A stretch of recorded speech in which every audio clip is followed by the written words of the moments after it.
Hi, Rich Spezzano here with Digitally Fearless. And sometimes you only have a printer that prints 8.5 by 11 regular letter sheets or any small size, and you want to print something larger.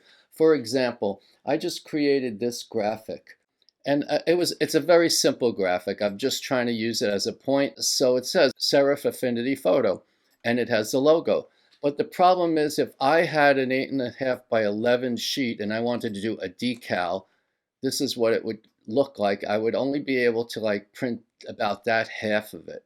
And that becomes a problem because I don't have a larger printer. So let's just delete that. And what I would really like to do is print this t-shirt with the full graphic. It's not only for t-shirts. Sometimes you're doing a big event and you want to print a large poster. And I'm going to use 2 sheets of paper, but you can use as many as you want. You can make this as large as you want and piece them together. So stay with me and I'm going to show you how. So let's get started. Okay, so I'm deleting that and I created this logo. I made the paper larger than 8.5 by 11 twice. So for example, this document size, let me resize, let me just look at it. I did 12 because 11 across, I added an extra inch just to give me some extra room.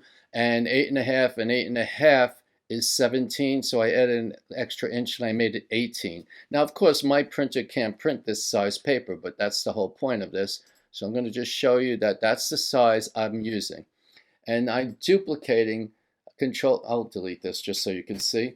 So I'll do Control or Command J because I want 2 copies of that. So next thing I'm going to do is I'm going to take a rectangle in the Shape tool. It could be any color. This is just for sizing.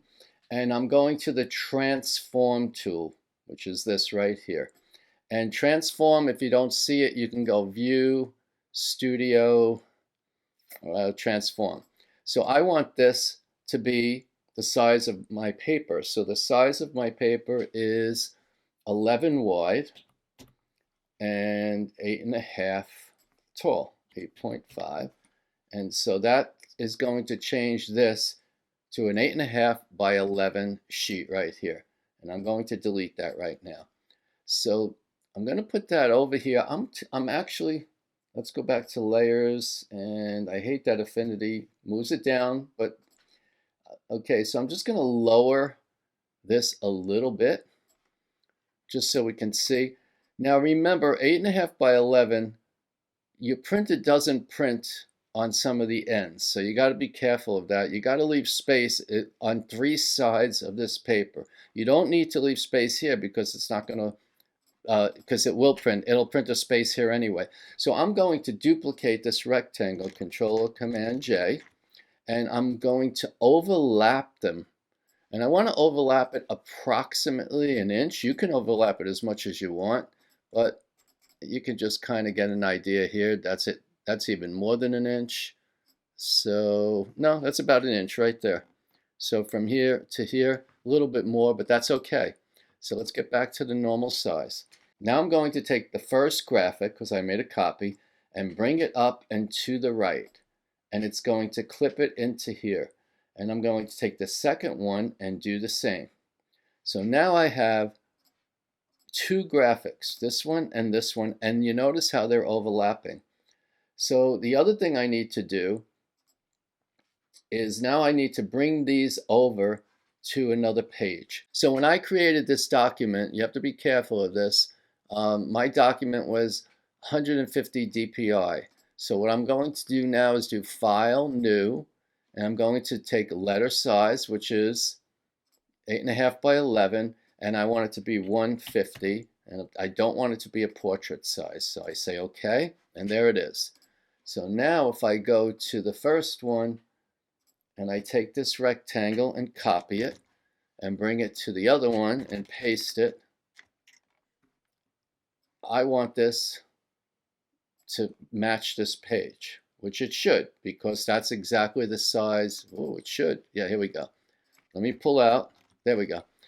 This is exactly the size that we made that rectangle, so that's an exact match. And I'm going to do the same again here, and I'll take this one, copy, and I'll go over to the other one, and I'm going to do paste. And there's paste. So I'm going to make sure we have snapping on so it'll snap to the right space.